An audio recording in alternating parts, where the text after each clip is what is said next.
Well, good morning. I am here with, introduce yourself.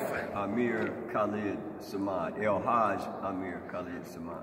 Okay, and this is Kwanzaa Week that's going to kick off on December 26th, Tuesday, the day after Christmas, here at the Trinity Garden Cultural Center at 7902 Woodland Avenue.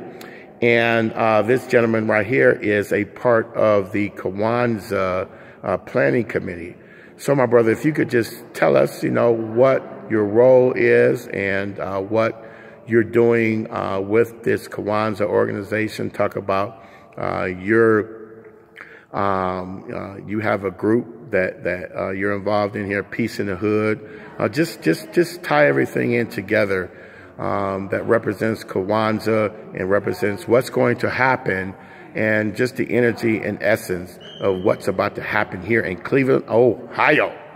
First, let me say thanks to those who came together to organize this, putting together programs of this nature. It takes a lot of energies, a lot of sacrifice and resources. And clearly, this year, 2017, has presented itself to all of us of African-American descent, challenges and opportunities. And so as I sit here today and think about all of the challenges and all of the barriers that have erected themselves in 2017 as a result of electoral politics, cultural shifts and things of that nature, that makes it even more important that we understand the importance of a cultural celebration like Kwanzaa, which allows for us to be in a period of reflection, but also in a period of celebration and understanding that we as an African people in America have something to celebrate. The fact that we're still here and alive and not all insane in and of itself is a miracle, given the history of being enslaved and brought here not by way of the Mayflower.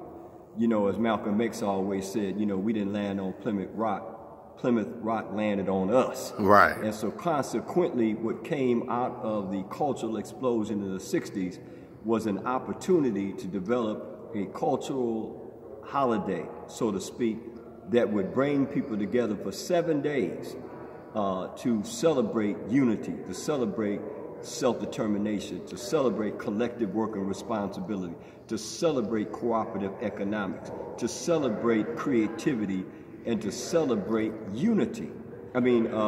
Faith. And the day that we'll be, enjoying ourselves in this program, which is Tuesday, the first day, which is Umoja, which means unity. And we know that we have a saying, Umoja is my unity, and myself, my family, and community, meaning that it provides an opportunity for family, for the community, for individuals to come together and to celebrate and to socialize in an atmosphere that is conducive to the concept of unity, UNITY. Our organization, Peace in the Hood, is going to participate in this particular event this year at this facility.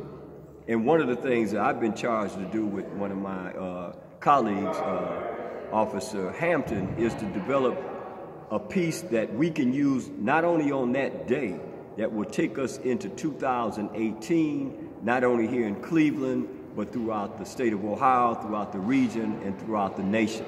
And in that spirit, we're going to be promoting an initiative called Stop the Madness, Stop the Violence, Increase the Peace, Ceasefire, Unity in the Community. We're going to be talking about what do we need to do to reduce violence and crime and self-destructive behavior in our community. Unfortunately, one of the challenges in our community is violence, community violence, gang violence, domestic violence. One of the challenges in our community is this resurrection of the addictive behaviors, vis-a-vis the opioid crisis, or young people who are taking mollies or smoking K2 or doing things to themselves to harm themselves. That's the madness. And that madness is a byproduct of the inability for people to understand what they can do to heal themselves without medicating themselves in a way that takes them down that path to self-destruction and what we call the self-sabotage. And so on Tuesday, we'll be having people come together to sign a pledge. We're initiating a public awareness campaign. We're going to be inviting men and women together to come together, in particular our men and our young men. We're going to be deputizing our young men as godfathers, as mentors, and making sure that they sign a pledge and an oath to be involved in being proactive and to be solutionary. And that is something, it's broad enough that you can be Christian, you can be Muslim, you can be agnostic, you can be Jewish, you can be whatever you want to be, because we're not trying to say you have to be uniform, but to be in unity does not necessarily mean you got to be in uniform. You can be unity, and unity is operational. So we're saying that obviously we've got these challenges, but at the same time we're still here. Many of us are in our right state of mind. Many of us have changed our lifestyle. We're eating better. Our lifestyles are optimal, you know, and so consequently we're not constantly feeding ourselves toxic food.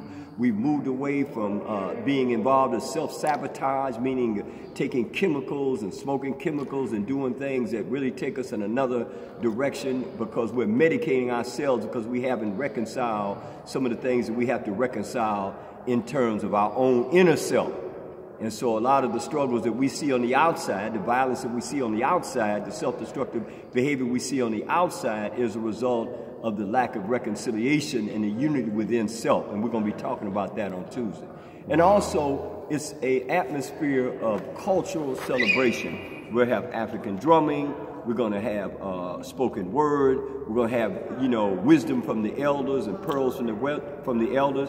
And then most importantly, we're going to have words of inspiration from our youth, who are the ones that live in this society today, have to grow up in this social media driven text message, Instagram, Facebook, Snapchat type of, you know, environment that we're in today. And so I don't know what I would have done if I'd have came up, man, in this area. I know. I'd probably be crazy. You know? I know. So hopefully we can take everybody back to square one on Umoja, which is unity in the community, and be celebratory, but also leave out of here with this national public awareness campaign. Stop the madness, stop the violence, increase the peace, ceasefire, unity in the community. Wow, man. You know, I was just sitting here and I was just going through a range of emotions as you were speaking. You know, at one point, you know, I was even in tears because just the hope and the promise and the illumination and the just the uplifting energy that you're conveying right now, knowing that there is a contingent of people right here in Cleveland who are coming together to raise us out of the ashes of dysfunction, out of, you know, the ashes of our past, out of all of these behaviors and conditionings that have so marginalized us, that have so made us so, you know, to use a phrase that we all know very well, to always cause us to be the tail instead of the head. You know, we're supposed to be the leaders. We're supposed to be the trailblazers. We're supposed to be the pioneers, but yet in so many ways, you know, we're still being led with various hooks in our nose. You know, and many of these hooks are self, you know, we're putting the hooks in our nose ourselves, you know. While we're being hooked, we are hooking ourselves at the same time. So I see this as an unhooking of all of these things that have so held us back, held us down, you know, prevented us from being the true spiritual deities that we were predestined and created to be. And so I am just so, man, I'm just so thankful that you came. The liberation litany, there's a component in the recitation we say, To be free is to be independent. And to be independent is to be free. Very simple, but very deep. And that in and of itself, just a thought of understanding, what does it mean to be independent of drugs? What does it mean to be independent of the Willie Lynch syndrome? What does it mean to be independent of those miseducational, misinformational, misguided ideas that come from people who didn't have our best interests, not only not our best interests, but were able to influence other people to miseducate, misinform, and misguide even those amongst ourselves and our families. So it's very important that that concept, as you're talking about, which is to liberate ourselves. What's the opposite of miseducation? Education. What's the opposite of misinformation? To be informed. What is the opposite of misguided? To be guided. And then once we develop a criteria for that and understand that it's spaceless and timeless, it's the same kind of things that went down back in the day when our ancestors was walking around in the continent, everybody looked the same. So it obviously was something going on internally within ourselves that we had to do to liberate our minds, to keep us on the path that we're supposed to be on, to live optimal lifestyles. Back in the late 1980s, we started an organization. It's the 25th anniversary this year coming up, called the Coalition for a Better Life.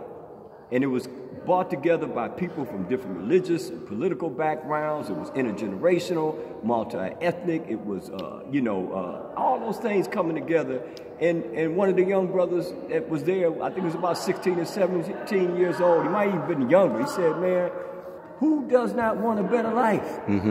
Everybody wants a better life. So why can't we coalesce around that which we have in common? We have a common history.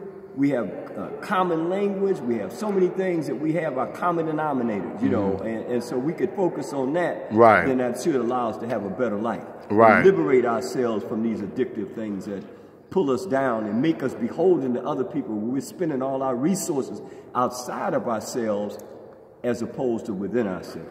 Right. And one last point that I want to make is that my role here initially was because when you spoke of a community economics.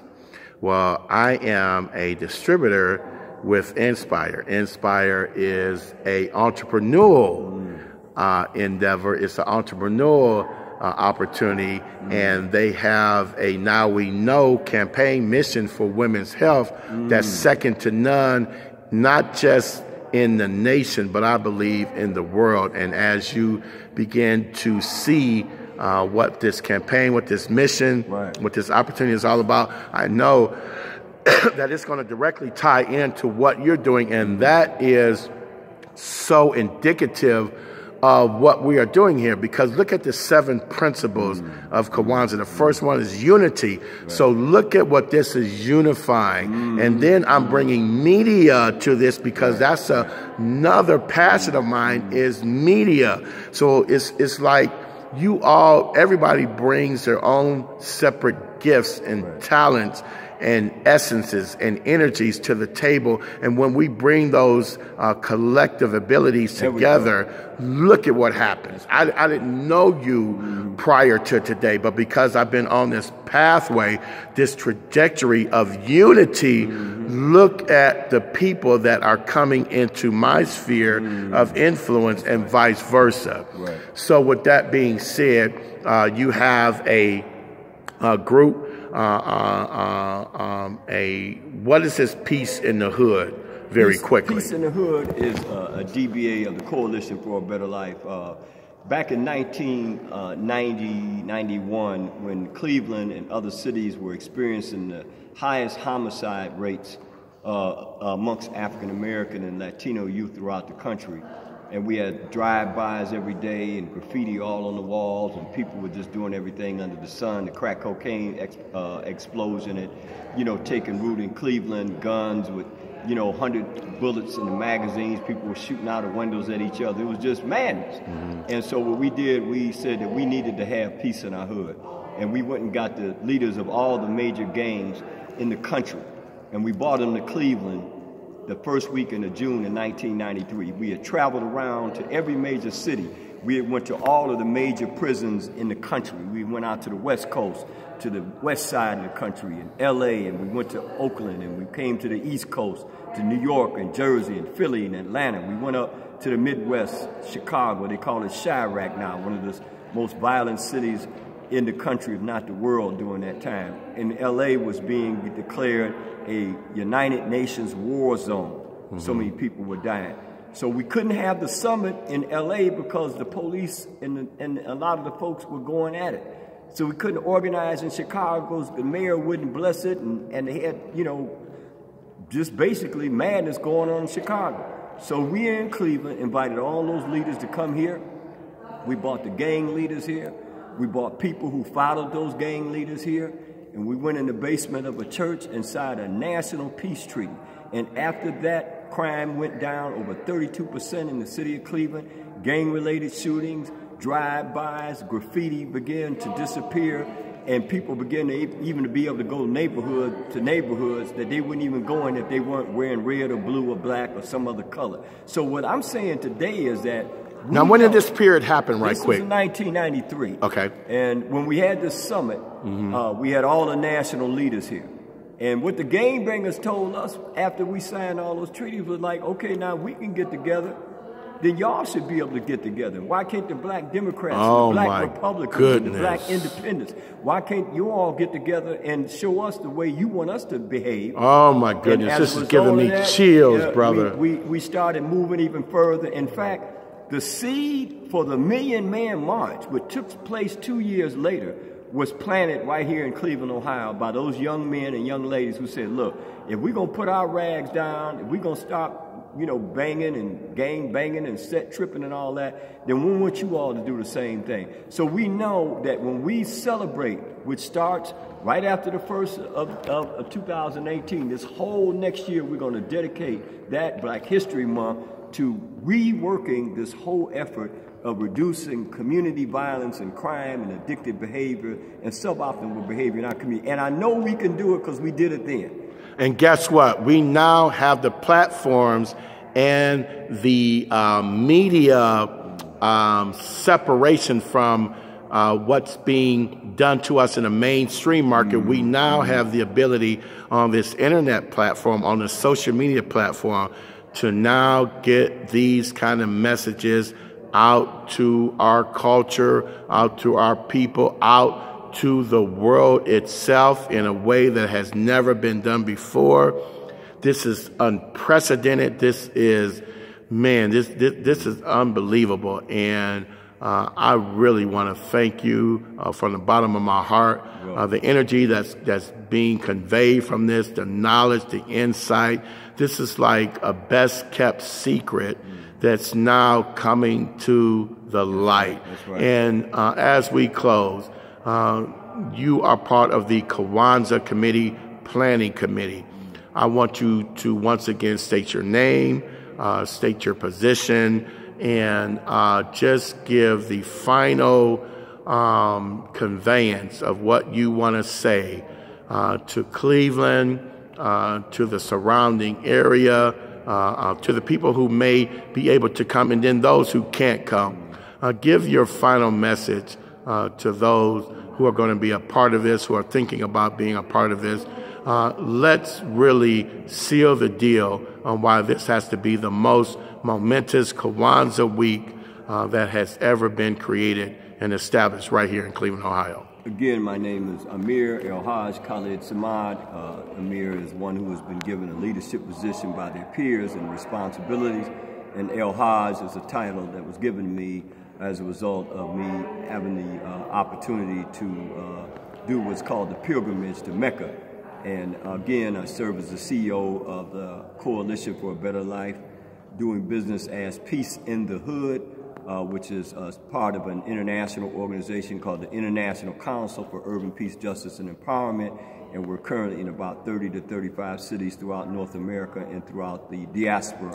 And again, we will be coming here on Monday in the spirit of Umoja, Umoja means unity, and self, our family and community. And we'll be promoting that, and we're asking brothers and sisters to join us on that Tuesday, not only to celebrate, but to commit ourselves to peace. Our theme is one God, one hood, one love, one destiny. And we know that that resonates in a lot of our people's minds because we think about the great leader and teacher, Marcus Garvey, and he talked about that. You know, and everybody that was important in our community always stressed unity. Said we came over on different ships. Now we're in the same boat, and hopefully we'll get together Tuesday and do what we got to do. That's good. That's good. That's good. That's good. Well, I thank you, Brother Amir. This has been so profound, and this is going to touch so many lives in so many ways. We're going to talk some more because you brought up some phenomenal points. The one thing I want to say in closing is, as you were talking, when you sit in 35 cities, man, that just really gave me so much excitement, because what I'm bringing with my entrepreneur desires to convey and promote and carry the mission of women's health and also men's health. And we have this Now We Know campaign and the Right to Fight campaign for men. I see this touching so many lives in so many ways, because when we convey the energy of how to better take care of yourself, of how to provide the solution for women in terms of what this campaign is going to bring for their reproductive issues that they have. This is so phenomenal in what it's going to do in that area alone for women, but it's also doing so much more. It's giving people a vehicle, our people a vehicle to really change their lives categorically. And we are going to begin to share and promote and convey this message in every city, in every state, in every neighborhood, in every community. And brother, we are going to have a partnership for a very long time. Looking forward to it. We have a saying, holistic solutions for holistic problems. All right. And we're going to end it on that note. My brother Amir, I thank you so much. Peace be unto you, my brother. And you are certainly going to be rewarded for your investment in our city and the lives that you are changing and impacting on a daily basis. I thank you from the bottom of my heart, my brother. All right. Peace.